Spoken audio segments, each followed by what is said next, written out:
Today at the National Press Club, independent member for Wentworth, Allegra Spender, and the Australia Institute's Executive Director, Richard Dennis. The pair will outline the case for broad tax reform. Allegra Spender and Dr. Richard Dennis with today's National Press Club address.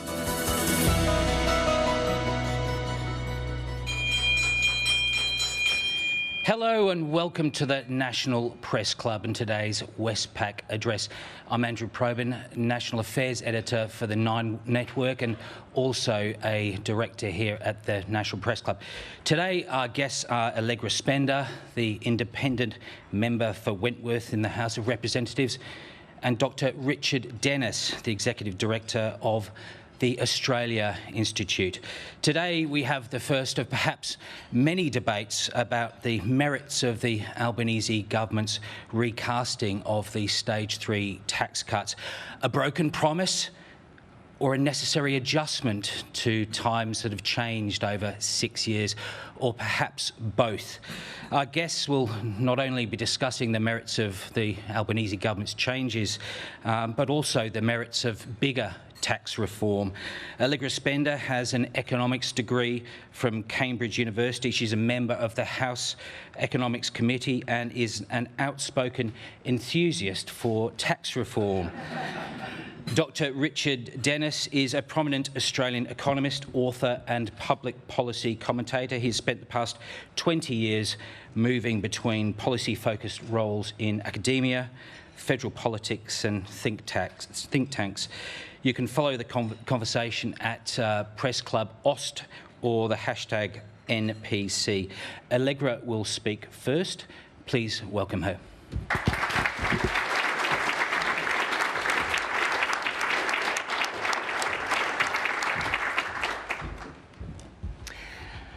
Thank you very much for that kind introduction, and also thank you for the audience for joining today. I also would like to acknowledge the land on which we're meeting and pay my respects to elders past, present and emerging. So we're here to talk about tax. And a lot of people are intimidated actually by the mention of tax policy. So let's start with why tax matters. It matters because it shapes the country that we want to be. When I think about why it's great to be Australian, I often think of my mum's life, because she was a kid who arrived from Italy at the age of 11, with no English, no money, no connections. She finished school at 14, and because of the opportunities that this country provided for her, and because of her own talent and energy and luck, was able to create a great life for her and her family. And when I think about the country that Australia wants to be, we want to be a country that encourages innovation, creativity and entrepreneurialism. A place where every person can boldly bring their best talents to their community and to the world. But we also want to be a country where all Australians can create a good life for themselves and their families, whatever their background, whatever job that they do. And we want to be a country that means that you're not on your own when things go wrong. Our tax system needs to support these goals: entrepreneurialism, fairness, a good life and compassion. But right now it isn't. And I've got to say, tweaking's not going to fix it. We need ambitious reform. But the major parties aren't saying or doing enough of what's needed, which is why I'm here. So what's wrong? A young man came to see me recently and he said, "I feel like I've done everything right. I studied hard, I finished uni, I got a good job, I've got a $50,000 HECS debt, and I can't see that I can create the life that my parents had, or even own a home." He felt abandoned by politics, that we're not looking at the fundamental issues that affect his generation. And I think he's right. I think we are seeing the emergence of an intergenerational tragedy. Sydney, where I'm from, has the second least affordable housing in the world. 20 years ago, the typical Sydney property cost 8 times median income. Now it's 13. Housing supply is obviously a critical factor, and credit to the government for recognising this. But capital gains tax structures and reliance on stamp duty add significantly to the problem. New South Wales Treasury estimated that home ownership would increase by 6.6%, That's 350,000 more people who would own their own home if we move from stamp duty to land tax. But that is a policy that has been abandoned for short-term political gain. And the challenges go beyond housing to wealth. Our youngest generation, they are the most highly educated yet. But in the last 15 years or so, households over the age of 65 have grown wealth by around 50%, while those under 35, their wealth has barely moved. And tax is a significant factor in this. A retired household pays half the tax of a working household on the same income, at the same time as likely being wealthier and probably owning their own home. The number of retirees paying tax is falling, even as their wealth grows, with 17% of retirees paying income tax today, compared with 27% a generation ago. Look, I don't think we as a country want to see younger generations falling behind. But I'm not blaming the older generation, and I note that there are many people from that group in this room. So I'm not blaming you, but I am saying our tax policies have set this up, and we can't let it continue because it isn't fair to those younger generations. We need to change. Australia relies more heavily on income tax of workers to fund our services than most OECD countries, but also the demographics are against us. 40 years ago, we had 6 workers bearing the tax for each retiree. We're now down to 4. In another 40 years, it'll be around 3. Personal income tax is already half the Commonwealth's tax revenue and on track to reach 60%. Fewer workers, that means fewer workers paying more. This is the same group of Australians who are priced out of housing and are less wealthy than the earlier generations. It's not just the intergenerational issue that's the problem. We also have another major issue, which is productivity. I think Australia, we're a compassionate country. We want great healthcare, we want aged care, we want education. And productivity is key to this. Productivity is how we use our people, our capital, to the greatest value. It is key to the compassion and the services that we can provide. Productivity delivers wage growth, which enhances our quality of life, and that yields the growth dividend to fund better public services. Ken Henry has said that maintaining higher levels of productivity growth in the last 20 years, if we had managed to do that, would have left the budget around $50 billion better off today. That is a huge difference, and a huge difference in what we could afford as a country. But our economic indicators on productivity are all pointing to red. The last decade has been the worst for productivity for Australia for the last 60 years. Foreign investment has flatlined for years and is now falling. R&D investment is shrinking and already a third lower than the OECD average at 1.8% of GDP. That's the greatest innovation we have, and we're just not investing in that research and development. And Australia is now a net capital exporter.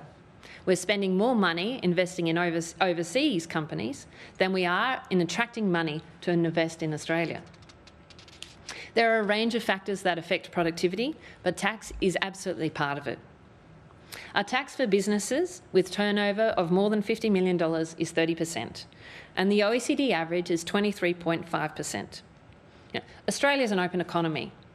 We can't pretend that our tax decisions and the tax rate that we ask companies to pay in this country doesn't affect the investment that we get. And that is particularly dangerous for those high, innovative, young businesses that we really want to grow and help drive our productivity. Our corporate taxes are too complex, with fringe benefits tax raising less money than its own compliance costs, and needlessly disjointed payroll taxes. Our system relies on inefficient, distorting taxes, like stamp duty instead of land tax, and company income tax instead of resource rent tax. Productivity matters profoundly to Australia's economic future, and tax matters to productivity. And then finally, let's talk about climate action. The Intergenerational Report said that climate change could cost the budget around $400 billion over the next 40 years. We have to reduce emissions, but our tax settings are making the transition more costly than it could otherwise be. An economy-wide carbon price is vastly superior to the hodgepodge of sectoral policies that we're now pursuing. And our failure to deliver this means that we are left with costly, third-best policies. We should be axing the fuel tax credits, introducing road user charging, and expanding the safeguard mechanism into a de facto carbon price to drive maximum abatement at minimum costs. So I come back to the beginning. Tax, why are we here? Because tax matters, and it matters to some of the most profound challenges facing our country at the moment, in both economic terms and social terms. It matters for intergenerational equity and housing, it matters for productivity, and it matters for climate action. Tweaking things is not going to fix this. And part of good tax policy is also respecting the principles of taxation. Adam Smith said that the tax system needs to be fair, needs to be certain, needs to be convenient, and needs to be efficient. Against all of those measures, our system is just not up to it. Our system is not fair, either between households or between generations. Our system is not certain because revenue bases are being eroded. More spending is being shifted into GST-free products. Fuel excise is going to collapse over time as EVs grow. Bracket creep affects the labour force participation, and stamp duty inhibits housing markets. Our system is also not convenient. I was shocked to hear that 2/3 of Australian taxpayers use professional help to fill in their tax returns. That's just not clear enough for people. And our system is not efficient. Too many decisions are distorted, by the different treatments of savings, distorted by the tax and transfer disincentives for those on lower incomes. So the question we have today, and I think that all of parliamentarians should be contemplating, is how do we fix this? And I think the first step is to learn from 3 lessons from the past, particularly from those who have been successful in pursuing tax policy reform, Hawke and Keating and Howard and Costello. The first lesson is that we need to build consensus where we can and diverse coalitions where we can't. Otherwise, tax reform will be fragile and it will not last. Secondly, we need to create packages of changes and trade-offs that can drive reform while still protecting the vulnerable. A little bit here, a little bit there, it doesn't deliver the reform we need. And we need to build, thirdly, a continual case of why this is important, why this should be on the national agenda, and a clear focus on the problems we are trying to solve with any changes. On the tax cuts that we're debating at the moment, I think Morrison and Frydenberg didn't heed those lessons. The original version of the broad range of taxes, the tax cuts they put in across stages 1, 2 and 3, had real positives in terms of dealing with bracket creep, in terms of increasing incentives, in terms of reducing the reliance on income taxes, and also simplifying the tax system to improve integrity. Those were the benefits. However, I feel they missed the opportunity to deliver a broader range of reforms. Some trade-offs, some packages where people could say, well, I win a bit here and I lose a bit there. That would have broadened the coalition of support and would have better addressed those fundamental challenges that we're facing. It was all sugar and no medicine. And by legislating stage 3 taxes 3 years in advance, they failed to ensure that it was actually delivered. The changes to stage 3 proposed by the government have broader community support and will help people manage the cost of living while supporting participation. And I hear this day in, day out. Cost of living is the biggest issue that is facing the community right now. All Australian families are thinking about this. And so that relief, that relief of cost of living is welcome. But this package still fails to address the longer-term challenges we're facing. And when it comes to tax, we absolutely have to be balancing the long-term and the short-term at the same time. In my community in Wentworth, the response to the revisions to stage 3 have been mixed. Many are going to benefit and they are grateful. They're going to use it to pay rent. They're going to use it to pay for electricity and to pay their mortgages. There are many who are losing out and they're writing into me and saying, they're still happy with the changes because they want to help others. They see that other people are having a harder time than them, and I think that's inspiring. And there are many also who were relying on this stage 3 tax cut to help with their mortgages and their rents. A guy wrote into me a little while back and he said, look, you know, we're a one-income family. You know, one of my children has some challenges, and so my wife isn't able to go back to work. You know, I'm in those higher income brackets, but I've never managed to get on the housing ladder. I've never had the parental backing to help with the deposit. I'm going to use that stage 3 to help me on that ladder. You know, he was someone who believed, and many people in my community did. They believed that the changes were going to happen. They put it into their budgets. They're planning to spend it on their mortgages and renting. And, you know, they do feel completely let down, even though they all recognise they're not the only people having a hard time in Australia, and many, many people are doing it tougher than them. Renting a unit in Bondi costs $900 a week. So you have to earn more than 150 grand to avoid rental stress. This is why my community is saying, look, we want real tax reform, not only temporary relief. You know, so where to from here? I think the stakes on tax reform have shifted profoundly in the last week. Last election, neither of the major parties took a tax reform to the people. I think this was short-sighted, unambitious, and in Labor's case, simply not true. I know that tax reform is hard and that many elections have been lost on it. But in public life, I think you have to deal with the challenges that face the community.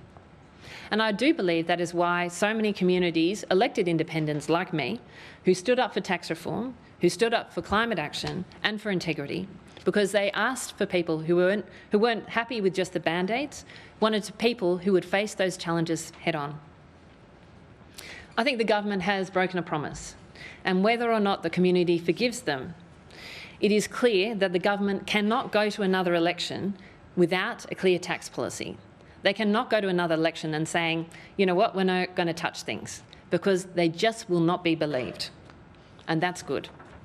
Because frankly, promising not to act doesn't work if we are going to deal with the major issues that this country faces, if we are going to continue to be entrepreneurial, to provide a good quality of life to the community, regardless of background, if we are going to continue to support the people when we need it.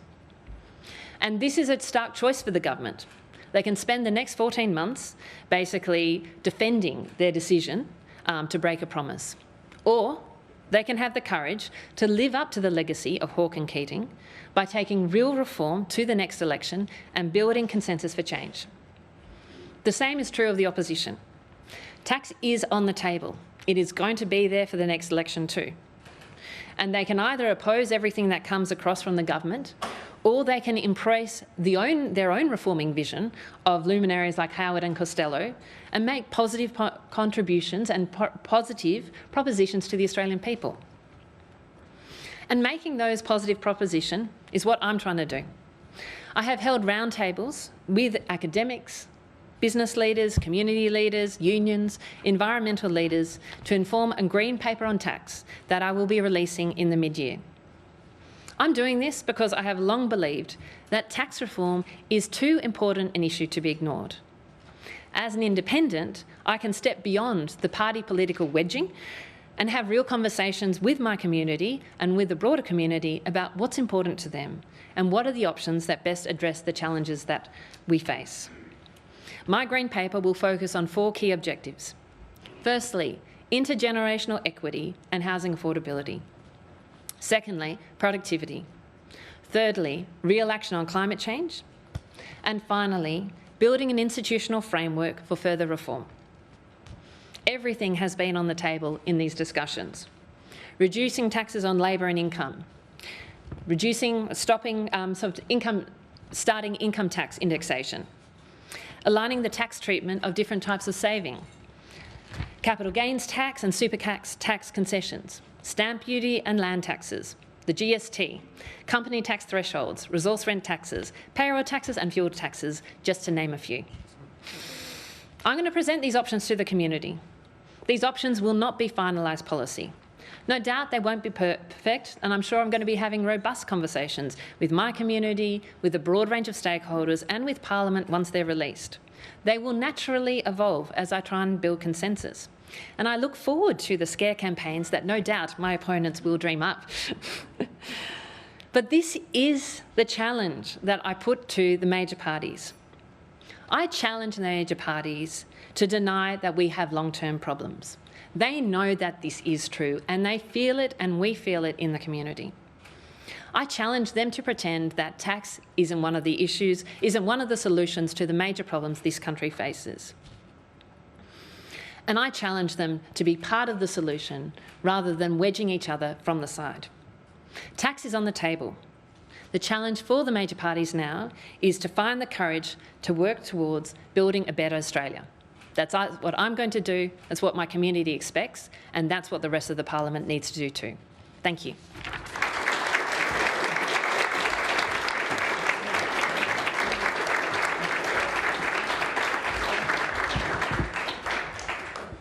Thank you very much, Allegra, and thanks to the Press Club and for everyone who's come here today. Let me start by acknowledging the Ngunnawal and Ngambri people on whose land we sit, and I pay my respects to their elders past, present and emerging. And thanks to the Press Club for having me back. The last time I was here was in 2013, and it was to urge the major parties to break a promise. In 2013, both major parties had committed to never touching the taxation of superannuation in Australia again. The finance industry had demanded such a commitment from the major parties, and both major parties in the lead up to the 2013 election made that commitment. And I'm proud to say the Australia Institute encouraged them to break it, and I'm prouder to say that they both went on to break it.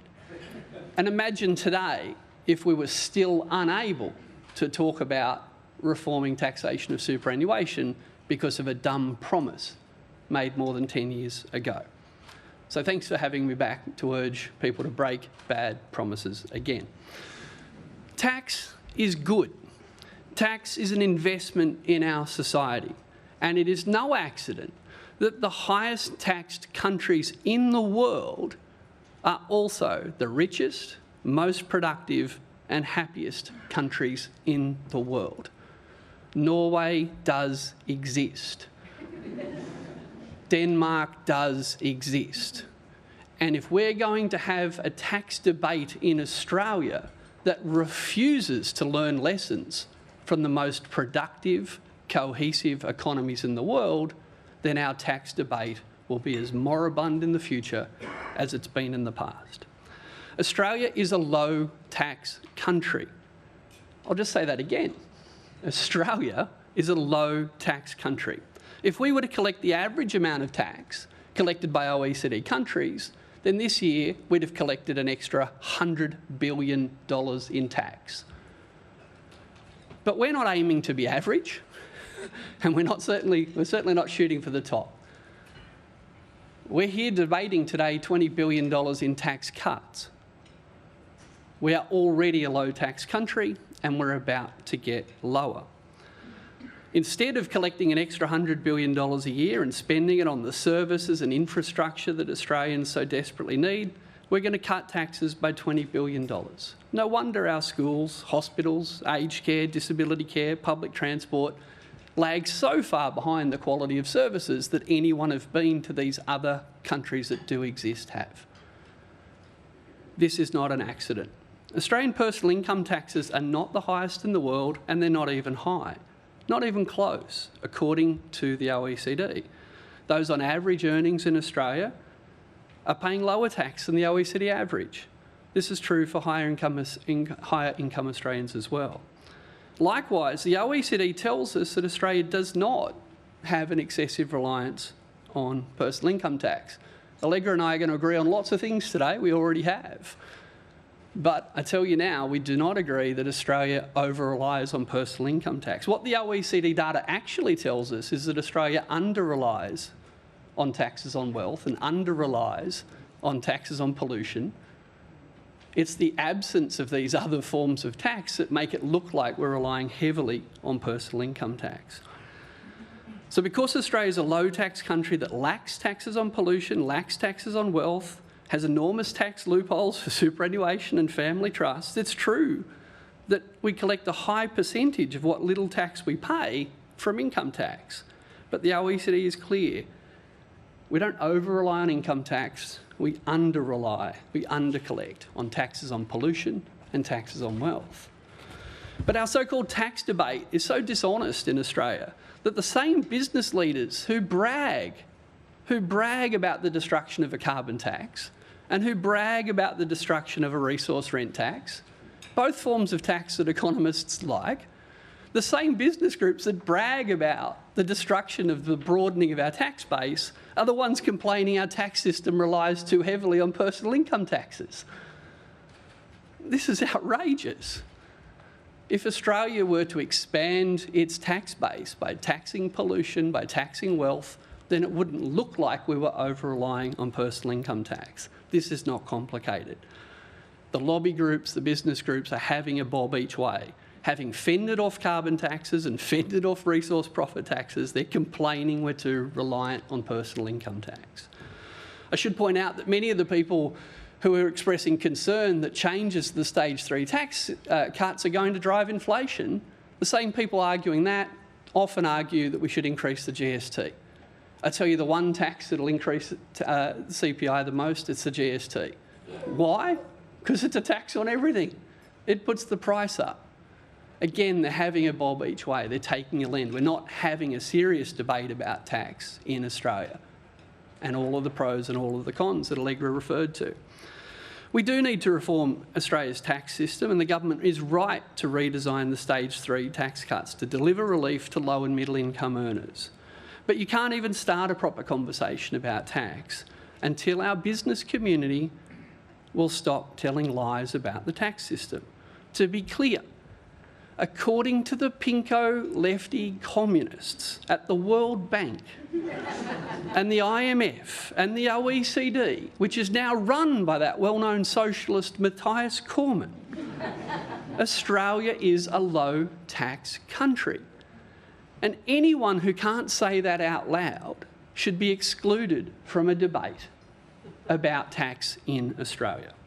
So what needs to be done to fix our tax system? Step 1, do no harm. Economics 101 says we should tax things we want less of and subsidise things we want more of. But in Australia today, we spend $11 billion a year subsidising fossil fuel use and extraction.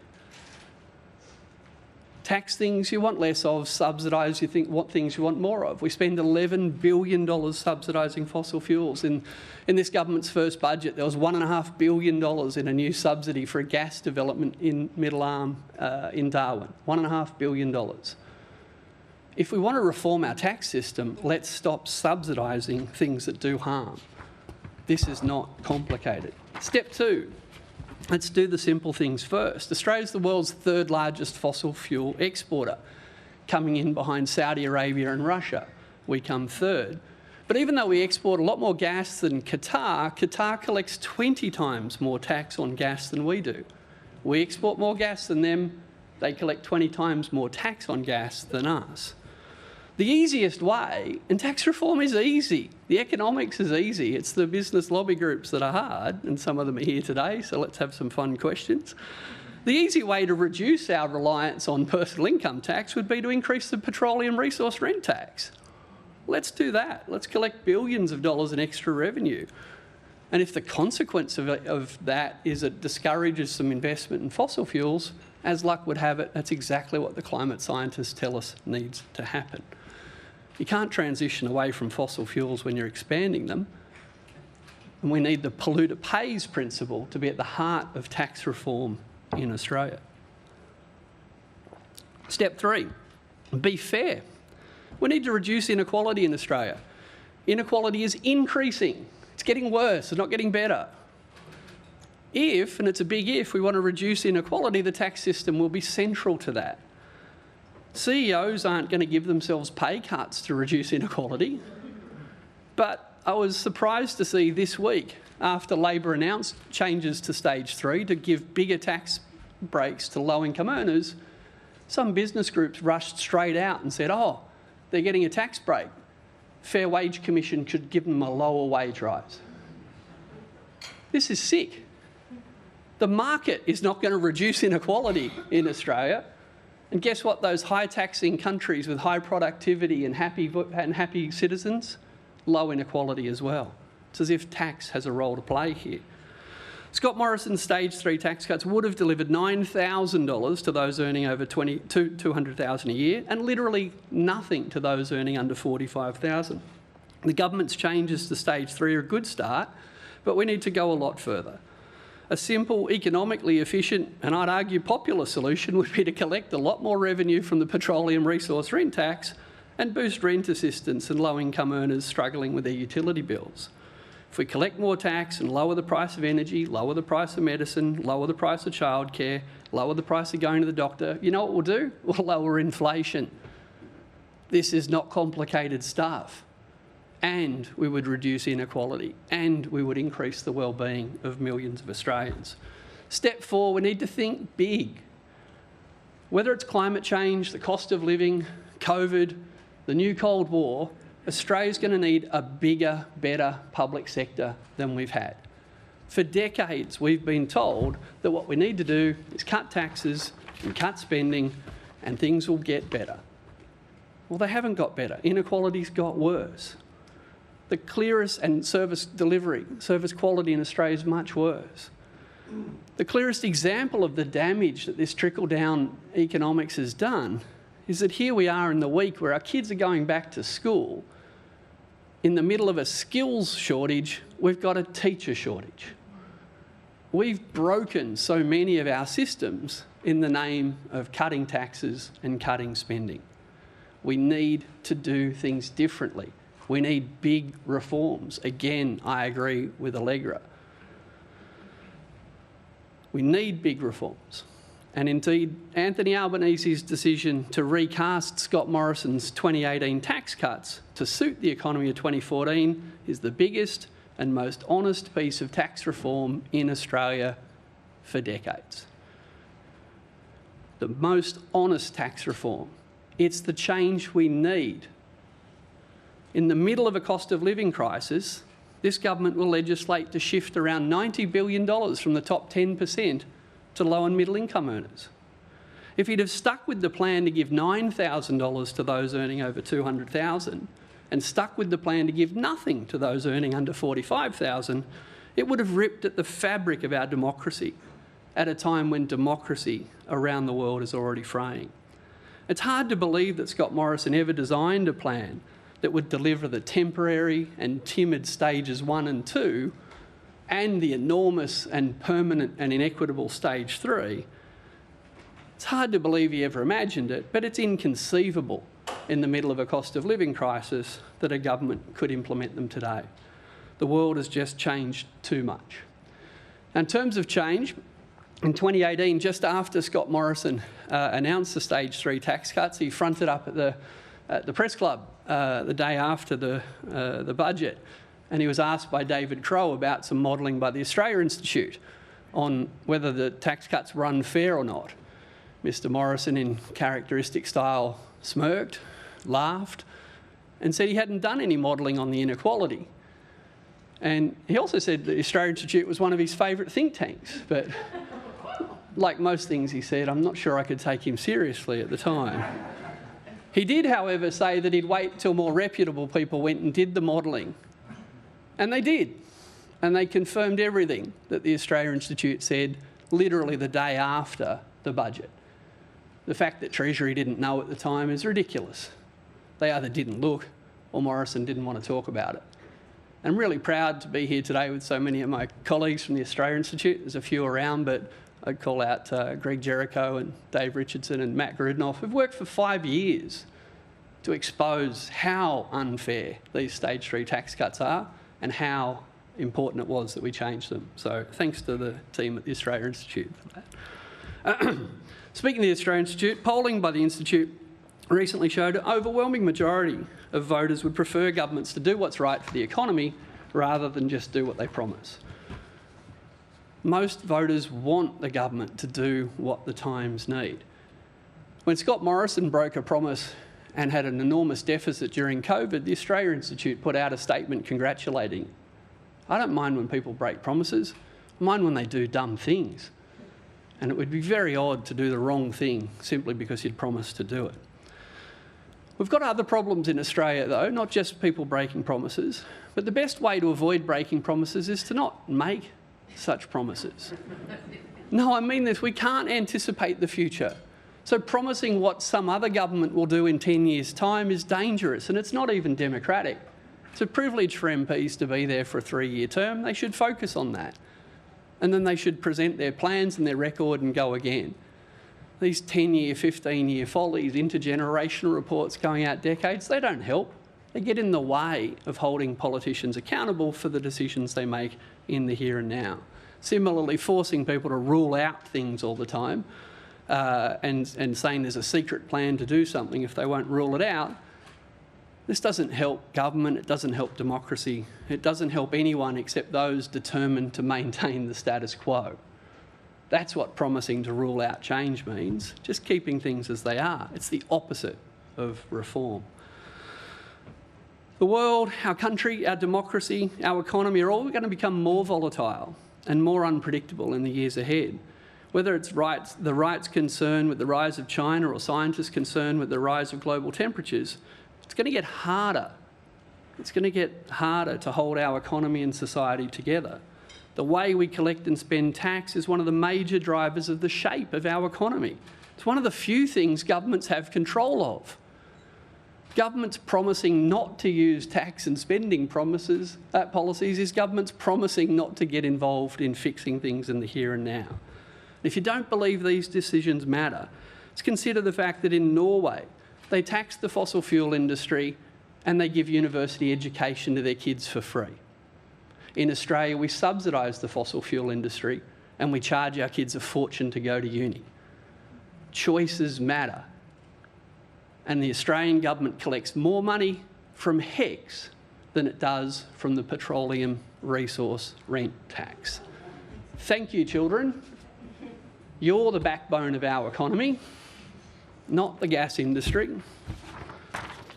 Australia is one of the richest countries in the world, and we can't afford to do everything we want.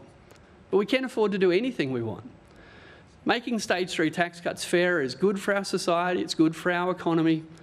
But if we're serious about improving the lives of Australians, serious about tackling climate change, serious about defending this vast continent of ours, it's time we admit that we can't have world-class services with a third world tax system. Scrapping fossil fuel subsidies, taxing tech platforms, closing loopholes. We've got to have a system where our biggest companies and wealthiest Australians don't pay any tax. We have to reform that. Investing in free childcare will drive far more participation and productivity growth than any tax cut. Guess what? In the Nordic countries, they've got free childcare and women are far more likely to work than they are in Australia. This is not top secret. This is not hard to find out. In our tax reform debate, if we want to believe that cutting taxes will encourage people to work, shouldn't we compare it to what else we could do? There's not any research in the world that says that tax cuts would be better than free childcare at increasing labour force participation, particularly amongst women. We can invest in public transport and lower the cost of living. We can invest in essential services and improve our quality of life and our productivity. These are the big debates we need to have. None of this is complicated. All of this is simple. We won't all agree with each other, but the choices are pretty obvious and they're there for all to see. So just remember, if we only collected the OECD average amount of tax, we'd have an extra $100 billion to spend reshaping our economy every year. What we do more of and what we do less of, these are democratic questions. And those democratic questions, what do we want to do more of? What do we want to do less of? They should sit at the heart of any reform about any debate about tax reform. Thank you very much.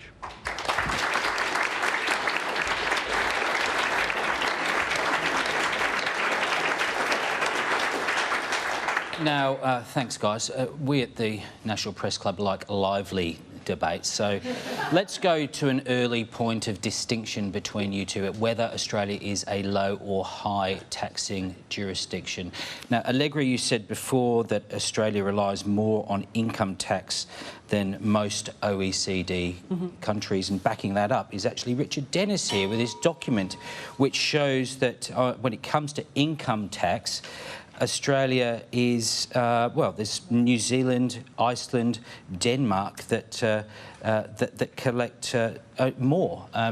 So that sort of seems to contradict your argument, Richard. But first to you. Look, I think let's look at our tax system and then look at income tax in particular. So, Australia, I've seen the stats. Australia, in relative terms, is not a high taxing country, and that's a decision that we've made. We have looked at the US and how they do things, and we're like, you know what? We don't want to be like them.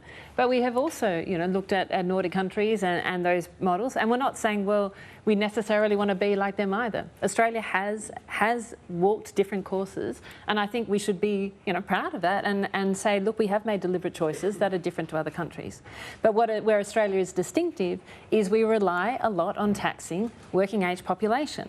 And the problem I have with this, and the thing that really concerns me, is like when you're working, and I'm looking at my young team in front of me, when you're working, you're trying to save for a house. You're trying to pay rent, you're trying to raise your kids and pay all those expenses. Those are the taxes that really, it's when you actually need your money most, to be honest, is when there's those early mid-years. And I think that's my concern with our tax system, is that we rely a lot on working age people, which puts a lot of pressure when there are a lot of other financial pressures at the same time. And plus, we're going to have fewer and fewer working age people than we have in the past. And so I think, our tax policies as they now are set, with the focus on income tax that we have in this country, has meant that we really push it on working age people, and we're particularly the young ones, they're being left behind. Look, to be clear, with the stage 3 tax cuts, everyone earning under $100,000 is going to be a lot better off in saving for their house too, and saving and paying their rent too. So yes, I can imagine a high-income earner who wishes they were getting an even bigger tax cut, and I can imagine a high-income earner who thinks if only they got that tax cut, they'd be closer to getting their house. But they'd be beating someone at the auction who didn't get that tax cut. Yeah. So we need to be really clear here that we're talking about how, if at all, and we don't have to fix any problems, it's a democracy. We've ignored climate change for long enough. We can ignore inequality if we'd like to. If we want to reduce inequality, there's only one way to do it.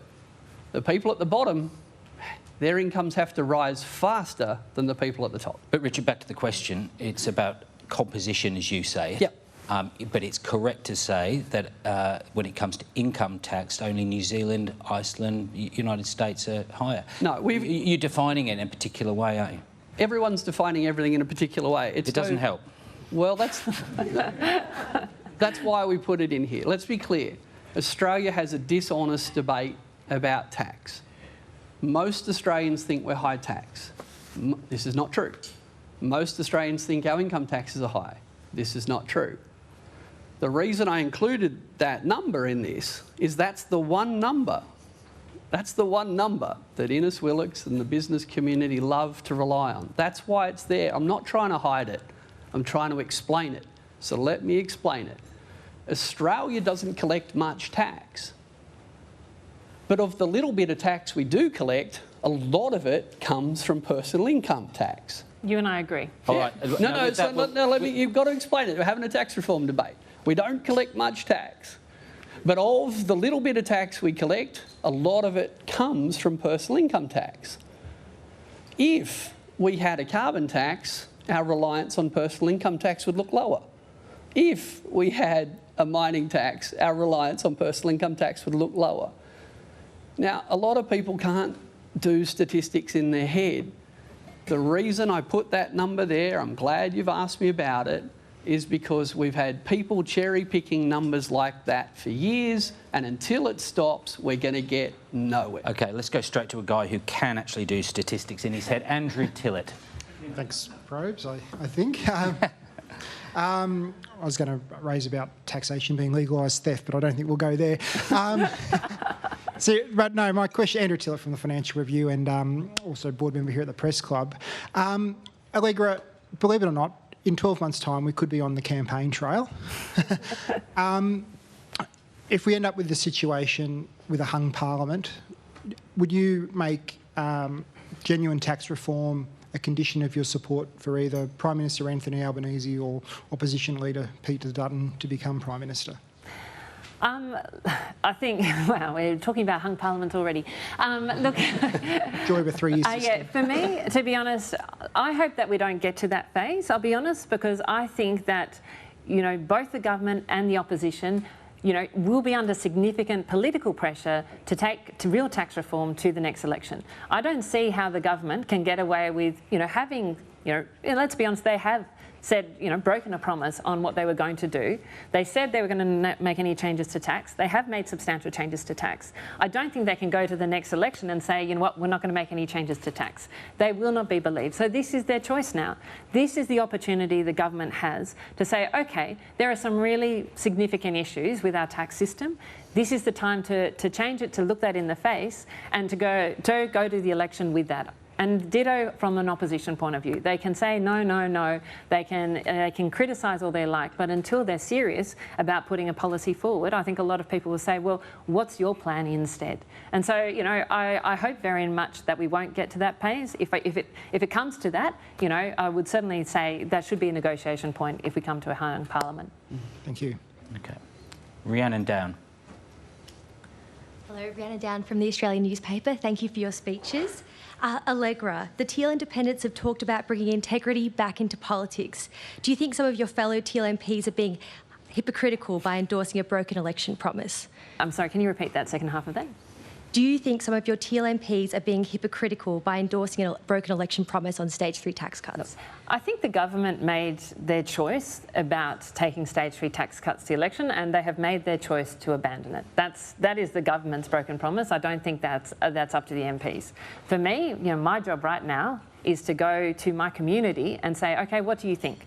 Because this is a fundamental change, and I think this is also going to be the most significant cost of living relief package that, you know, I think the government is going to be offering this year. And so I think that's what we're trying to do, or that's certainly what I'm doing. I'm going to my community and saying, okay, you know, this is a fundamental change. This is going to make a big difference to different people. What do you think? And that's where I'm, you know, seeing to date, there's a mix of views in the community. There are a lot of people who say, this makes a really big difference right now. You know, I'm having a hard time. You know, it's really important to me. There are people who are saying, you know what, I'm losing out, but I think that's okay because I want to help other people. I think this is tough. And then there is that third group that I mentioned, you know, who said, you know, they relied on it. I think that comes to the issue. Like, I don't think the government had to take stage 3 to the election, but once they did, people relied on it, and you can't blame them to say, okay, when they were doing their budget, I'm going to save this money for, you know, putting this to mortgage and putting this to rent. And that is the part that really hurts people, is because they were relying on it. So that's why I think it's really tough. Richard, you've already told us you don't mind some broken promises, but how much damage does it do on the way through? It does do damage, and I regret that I broke a promise to be here today. I had promised to be at another event, and when the press club rang me last week and asked me to come, I rang the event organisers and I said, I lied, I broke a promise. And they said, I understand the context in which you broke that promise, Richard, and I think that's a great opportunity and you should take it. That's what grown-ups do.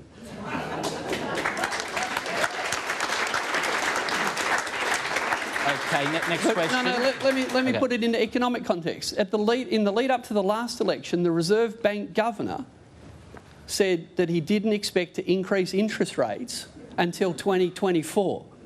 You know what? He did. 13 times.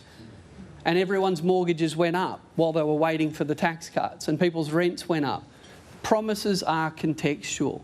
I don't think Labor should have gone to the last election promising to support the stage 3 tax cuts, because they were a bad idea.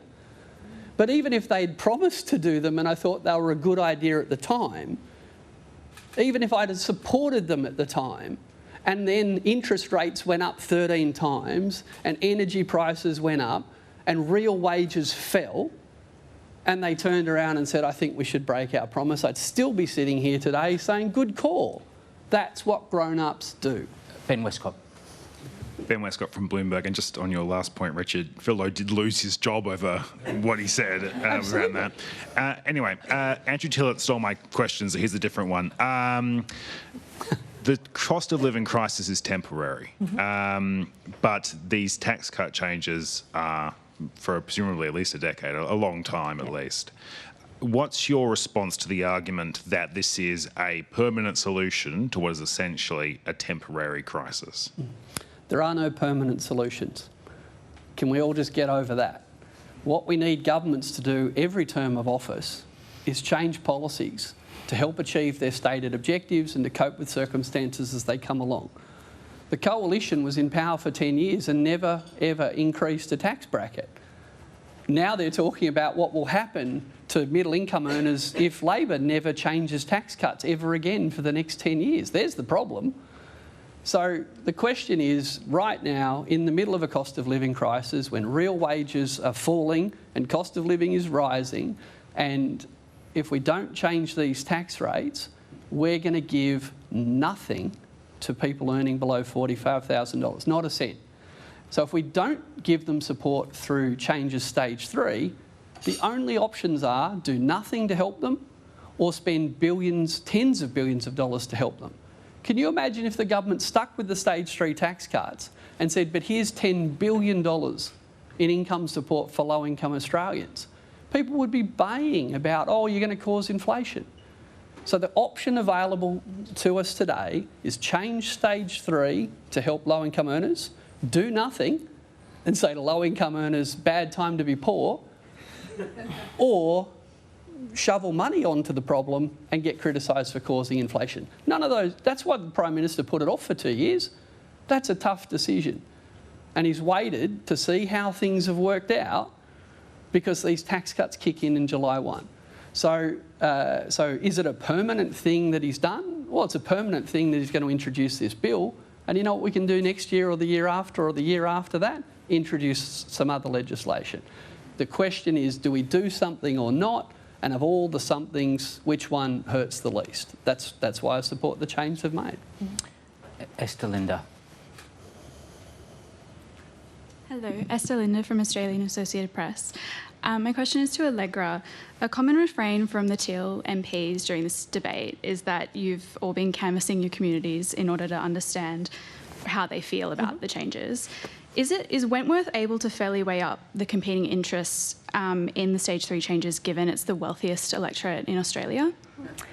Yeah, I think it is. And to be honest, if you look at the stats, 66% of Wentworth will benefit from these changes. So I know everyone has a view on Wentworth, but it is much more diverse than most of the country would expect. So, you know, there are 66% of Wentworth who are already saying, you know what, in broad terms, for most people, they're saying this is a good thing.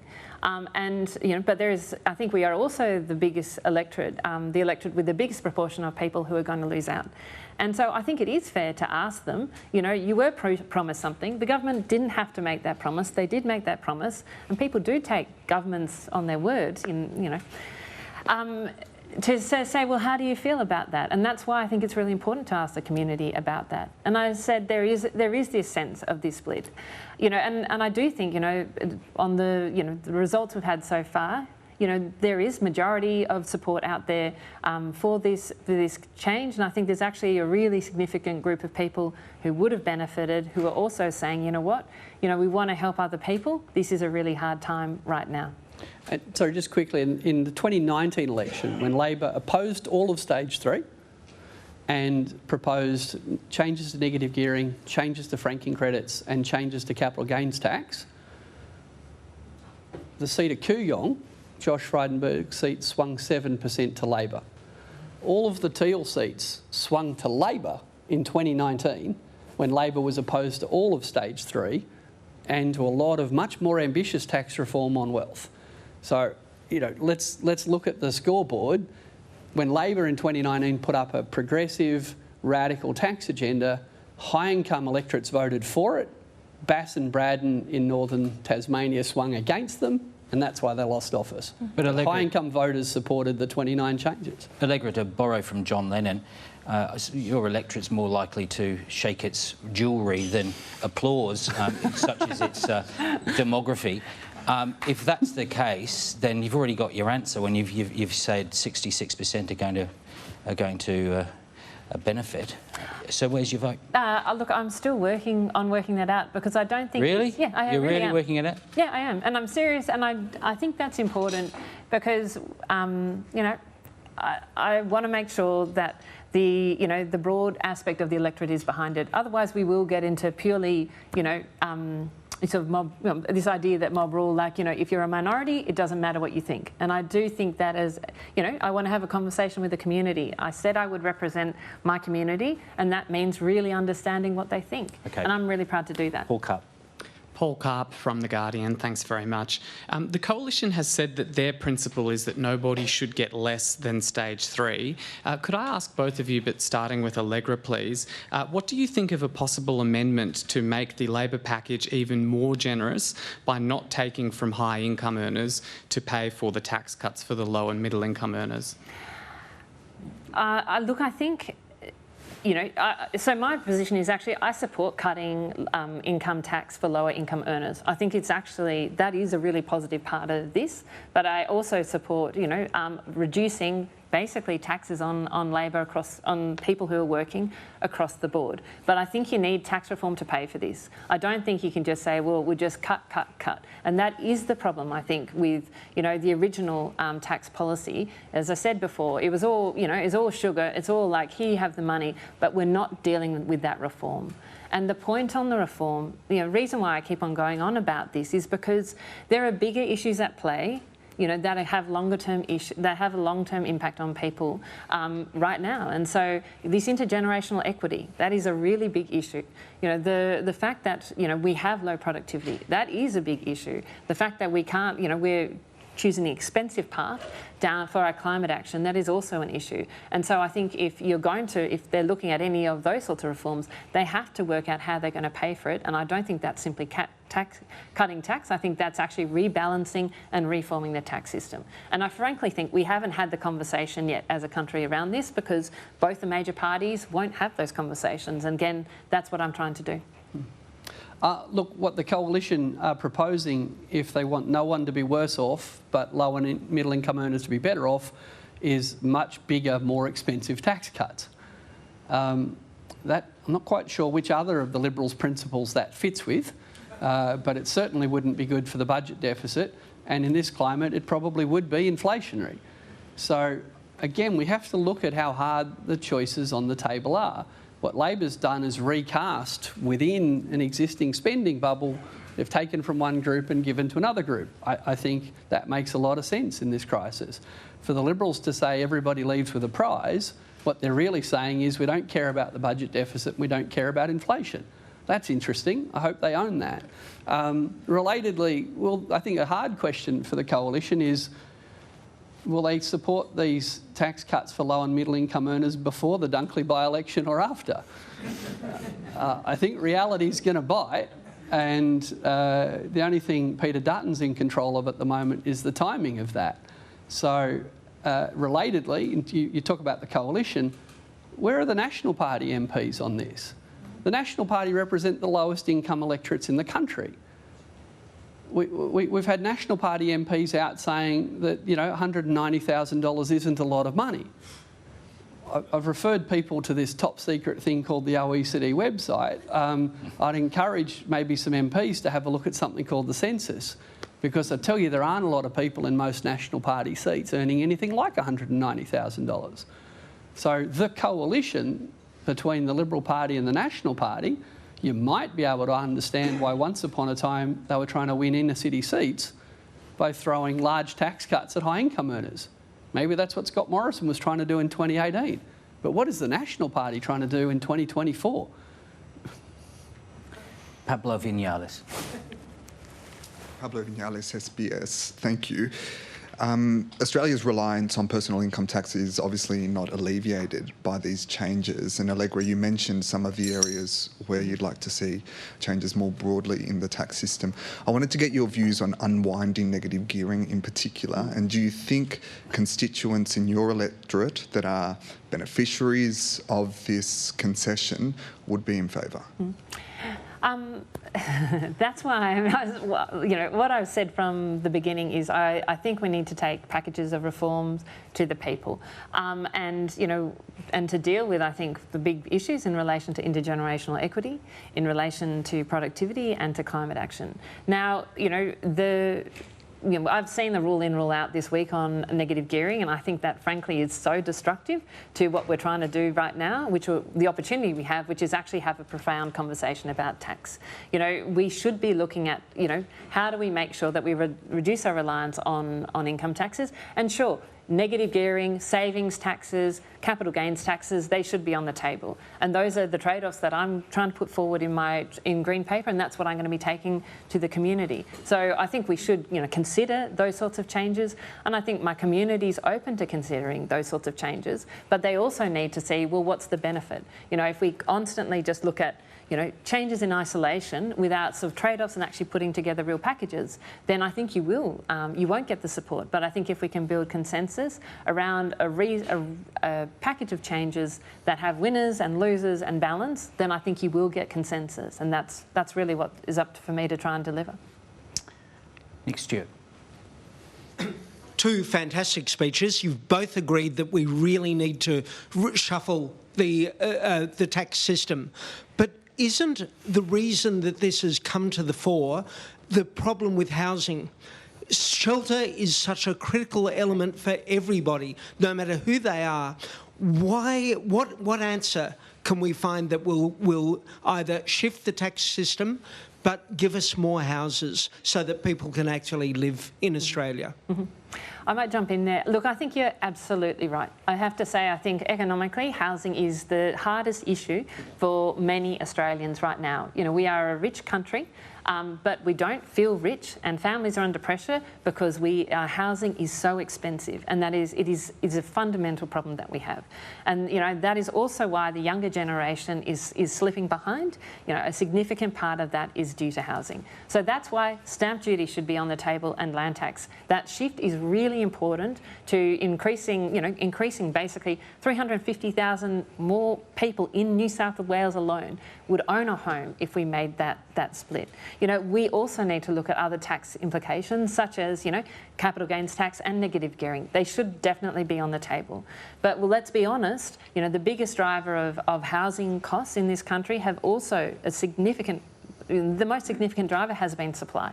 And so, I think the government has recognised this, is doing things on this, needs to do more, and we need to really be pushing this. This is going to take 10, 20 years to get right. It's taken 20 years of absolutely failed policy at every level of government to get into the crisis that we are in right now. Look, again, maybe if we were serious about fixing this, we could look at maybe any other country in the world and see how are they going. Because as Allegra said, Sydney, that's got negative gearing and it's got capital gains tax concessions, has the second most expensive housing in the world, and it's getting more expensive. So guess what? Negative gearing and capital gains concessions haven't helped. Maybe they're not big enough. Well, that's logically one possibility, isn't it? Or maybe they don't help at all. So what other countries do, and stick with me, this gets a bit complicated, and you might have to be quick here because we're going to try and squeeze in another question. It's really complicated in other countries. What a lot of governments do is borrow money and build houses and rent them to people. Okay, and the last question we have today is from Daniel Holmes. Hey, thanks very much. Are tax cuts like these just another way of shrinking the size of government, really? I mean, it's inevitable. We know that government spending is going to need to go up in the future, and we've got a shrinking tax base. So how do you present a tax cut like this without shrinking the size of government? Well, in the short term, that's exactly right, and that's the point I made in the speech, that we're already $100 billion behind the OECD average, and we just dropped another $20 billion. But we should do that right now, because we are in a cost of living crisis, and there's no other available option to help millions of Australians. But in the long run, we need to broaden the tax base. I agree with that part of the tax reform. We need to broaden the tax base. We need to tax pollution. We need to tax the resources industry. We need to close loopholes. I don't mind if we tax land, but to be clear, here in Canberra, we've shifted from stamp duty to land tax, and guess what? We've got expensive housing too. So we're going to have to collect more tax. We're going to have to spend more money.